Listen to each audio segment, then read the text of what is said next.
जय माता की। नवरात्र के इस पावन पर्व पर मैं सरोज हार्दिक अभिनंदन करती हूं आप सभी का हमारे इस विशेष कार्यक्रम नवरात्र महोत्सव में। और कार्यक्रम में हमारे साथ मौजूद हैं प्रोफेसर धर्मेंद्र शर्मा जी। जय माता की शर्मा जी। जय माता। कार्यक्रम में आपका बहुत बहुत स्वागत है। धन्यवाद। दर्शकों, इस कार्यक्रम में हम बात करेंगे नवरात्र के बारे में। नवरात्र क्या है, क्या इनका महात्म्य है और किस तरह से नवरात्र के दौरान माँ दुर्गा की पूजा की जाती है। तो चलिए शुरू करते हैं आज का कार्यक्रम। शर्मा जी, सबसे पहले हमें ये बताइए कि नवरात्र क्या है। जी देखिएगा, नवरात्र अपने आप में एक बहुत पावन, पवित्र, मंगलमय एक ऐसा समय उपस्थित हो जाता है कि जिसमें घर घर में, विश्व के कोने कोने में भगवती अपना प्रादुर्भाव तो करती हैं और साथ में जितने भी उनके साधकगण होते हैं सभी के कष्टों का कल्याण करती हैं। ऐसी पावन छटा में, ऐसी पावन वेला में जहाँ घर घर सुगंधी महकती हो, जहाँ भगवती के हर घर में गुंजन किया जाता हो, ऐसी स्थिति में यदि आप भी भगवती का गुणगान करते हैं तो निश्चित तौर से आपको बहुत बड़ा लाभ मिलेगा। नवरात्र क्या हैं, क्यों हम नवरात्र मनाते हैं, इसके बहुत सारे कारण हैं। भगवान श्री राम जी ने भी भगवती की पूजा की थी। नारद जी ने भगवान श्री राम को भी कहा था कि आप भगवती की पूजा करें और फिर देखें कि किस प्रकार से आप रावण का वध कर सकते हैं, कैसे आप एक बुराई का अंत कर सकते हैं। भगवान श्री राम ने भी भगवती की पूजा अर्चना की थी। ब्रह्मा विष्णु महेश भी भगवती की पूजा अर्चना से नहीं बच पाए हैं। तो कहने का मतलब कि जहाँ देवताओं ने, देवों ने, नागों ने भगवती की पूजा अर्चना की हो, हम तो एक साधारण से मानव हैं, यदि हम भी भगवती की पूजा करते हैं तो निश्चित तौर से हम बहुत बड़े पुण्य के भागी बनते हैं, लाभ के भागी बनते हैं। नवरात्र क्या है, आइए हम आपको बता देते हैं क्या है नवरात्र का पर्व। क्या है नवरात्र? निर्मल चित्त वालों के लिए ही देव महादेव ने साधना के अनेक मार्गों का निरूपण किया है, जिसमें मोहग्रस्त मानव माँ का अनुरागी बन माँ के चरणों पर अपने को न्योछावर कर दे। साधना के दो रूप हैं, नित्य तथा नैमित्तिक। प्रतिदिन चलने वाली साधना नैतिक कहलाती है तथा पर्व पर्व पर की जाने वाली सविशेष साधना नैमित्तिक कहलाती है। अतः ऐसी नैमित्तिक साधनाओं के अवसर शास्त्रों के द्वारा निर्धारित कर दिए गए हैं। नवरात्र भी ऐसा ही एक पर्व माना गया है। नवरात्र के बारे में तो हमने जान लिया। अब हमें ये बताइए कि माँ दुर्गा के वो कौन कौन से 9 रूप हैं जिनके नवरात्र के दौरान पूजा की जाती है। जी, भगवती के नवरात्रों में किस प्रकार से हम 9 रूपों का पूजन करते हैं। आपने खाटू श्याम जी की बात सुनी हो, आप खाटू श्याम जी जाते हो। नव दुर्गाओं की उपासना भगवान खाटू श्याम जी ने भी की थी। और जिस समय महाभारत के मैदान में युद्ध जीत करके वापस आए थे पांडवों की सेना, तो भगवान श्री कृष्ण ने उस वक्त भी भगवती की उपासना के बारे में कहा था। तो दर्शकों, भगवती की उपासना तो बहुत बड़ी होती है, बहुत बड़ी होती है। तो साधकगण अच्छे से ध्यान दें कि किस प्रकार से आज प्रथम नवरात्र में हम भगवती के किस रूप का पूजन करें। भगवती के 9 रूप माने गए हैं। हम प्रथम रूप को किस रूप में देखते हैं और कैसे हम भगवती का पूजन करते हैं, आज हम कुछ ऐसा भी आपको बताने का प्रयास करेंगे। आइए सर्वप्रथम हम भगवती के प्रथम रूप पर दृष्टि डालते हैं। आइए जानते हैं भगवती के 9 रूपों के बारे में। माँ दुर्गा के 9 रूप हैं। प्रथम शैलपुत्री, द्वितीय ब्रह्मचारिणी, तृतीय चंद्रघंटा, चतुर्थ कुष्मांडा, पंचम स्कंद माता, षष्ठम कात्यायनी, सप्तम कालरात्रि, अष्टम महागौरी, नवम सिद्धिदात्री। नवरात्र में दुर्गा पूजा के अवसर पर यथाशक्ति उक्त 9 रूपों का चिंतन, ध्यान, पूजा आदि करना चाहिए। माँ दुर्गा सृष्टि की आदि शक्ति हैं। पितामह ब्रह्मा, भगवान विष्णु और भगवान शंकर उन्हीं की शक्ति से सृष्टि की उत्पत्ति, पालन, पोषण और संहार करते हैं। अन्य देवता भी उन्हीं की शक्ति से शक्तिमान होकर सारे कार्य करते हैं। नव दुर्गाएं माँ दुर्गा की सहायिका शक्तियाँ कहलाती हैं। प्रथम शक्ति जो कि शैलपुत्री के रूप में कही गई हैं, जिनको हम धूप गंध आदि अर्चन करके पूजते हैं। माँ शैलपुत्री नव दुर्गाओं में प्रथम दुर्गा हैं। नवरात्र पूजन में प्रथम दिवस में इन्हीं की पूजा की जाती है। इस दिन अपने मन को मूलाधार चक्र में स्थित कर साधक गण इनका ध्यान करते हैं। पर्वतराज हिमालय के यहाँ पुत्री के रूप में उत्पन्न होने के कारण इनका नाम शैलपुत्री हुआ। इनका वाहन वृषभ है। दाहिने हाथ में शूल और बाएं हाथ में कमल पुष्प सुशोभित है। ये प्रजापति दक्ष की कन्या के रूप में उत्पन्न हुई थी। इनका नाम तब सती था। पार्वती, हेमवती भी इनके नाम हैं। सभी प्रकार के कष्ट निवारण हेतु इनसे प्रार्थना करनी चाहिए।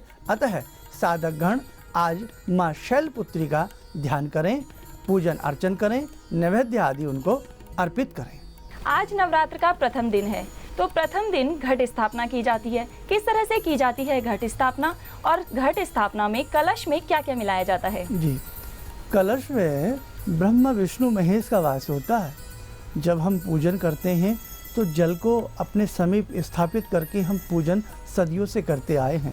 जल जहाँ शीतलता का प्रतीक होता है, वहीं जल चंद्रमा का भी प्रतीक होता है, वहीं जल मन की स्थिरता का भी प्रतीक होता है।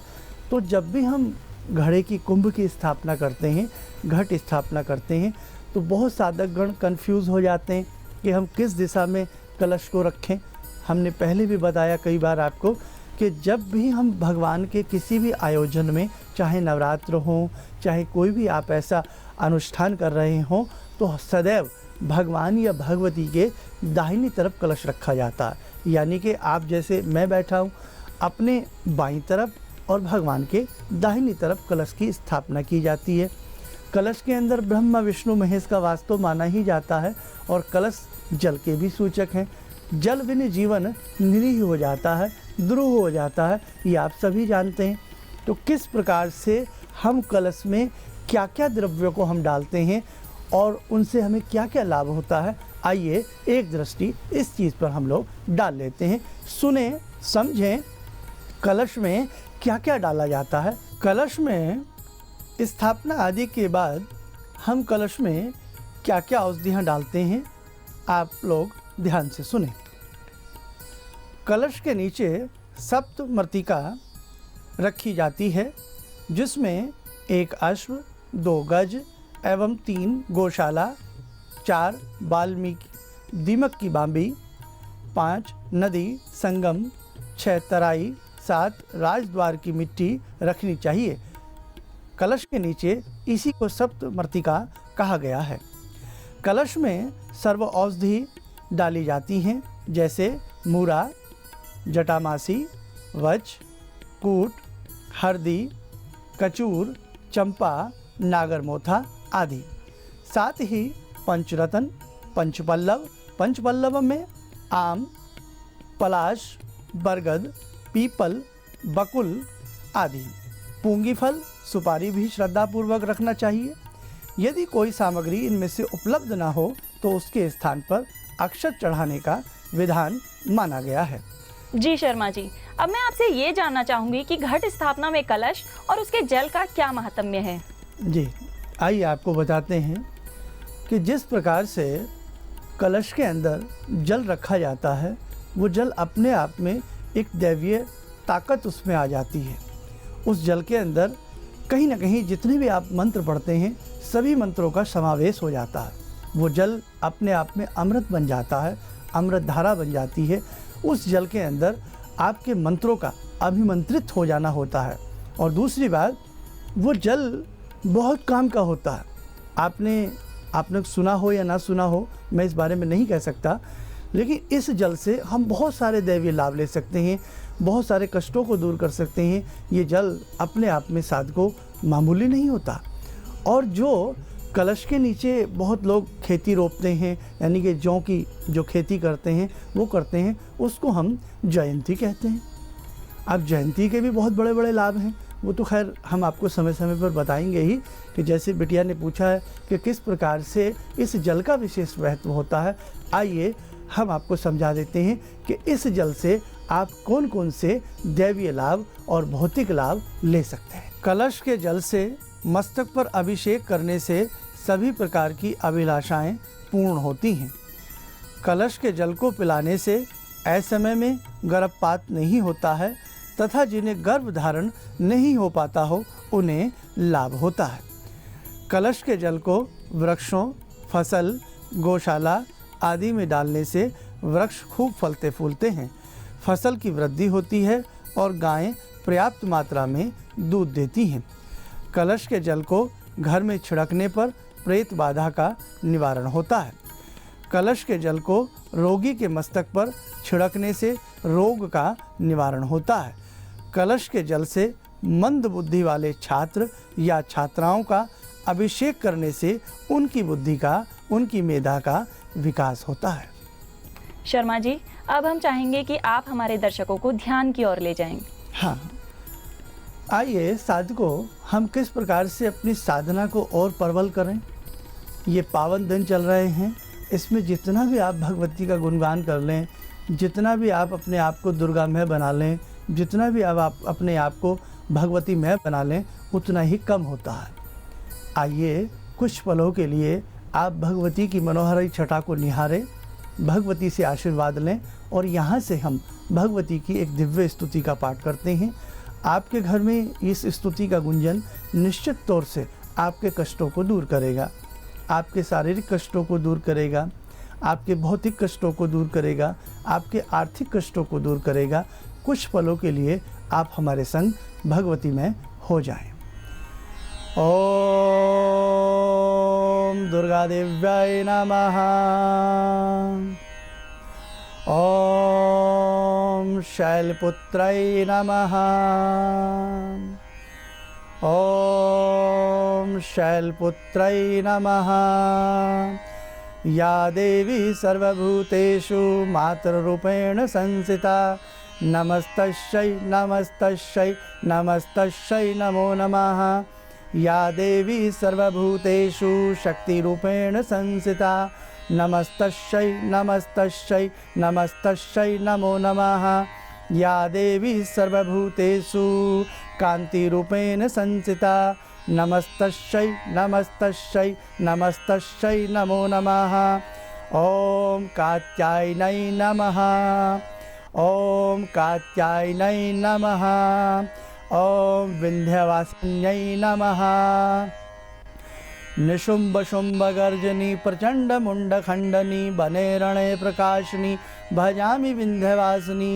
त्रिशूल मुंड धारणी धरा विघात हारणी गृहे गृहे निवासिनी भजामि विंध्यवासिनी। दारिद्र दुख हारणी सुतां विभूति कारिणी वियोग शोक हारणी भजामि विंध्यवासिनी। लसतुलाल लोचनम लतासनम वरम प्रदम कपाल शूल धारणी भजामि विंध्यवासिनी। करो मुदो गदाधरा शिव शिव प्रदायिनी बराबरत्न शुभा भजामि विंध्यवासिनी। अशिंद्र जामनी प्रदम त्रिभास्य रूप धारणी जले थले निवासिनी भजामि विंध्यवासिनी। विशिष्ट शिष्ट कारिणी विशाल रूप धारणी महोदरे विलासिनी भजामि विंध्यवासिनी। पुरंदरादि सेविता सुरारि मंच खंडिता विशुद्ध बुद्धि कारिणी भजामि विंध्यवासिनी भजामि विंध्यवासिनी। ओम शैलपुत्राय नमः। आर्धचंद्र का मुकुट धारण करने वाली, वृषण वाहन वाली, शूल धारणी और प्रथित यशा शैलपुत्री देवी को वांछित फल की प्राप्ति के लिए प्रणाम करता हूँ। शर्मा जी, आप हमारे इस विशेष कार्यक्रम में आए और हमारे दर्शकों को इतनी रोचक जानकारी दी, उसके लिए आपका बहुत बहुत धन्यवाद। जय माता की। जय माता की। दर्शकों, आज के इस विशेष कार्यक्रम में बस इतना ही। अगले अंक में हम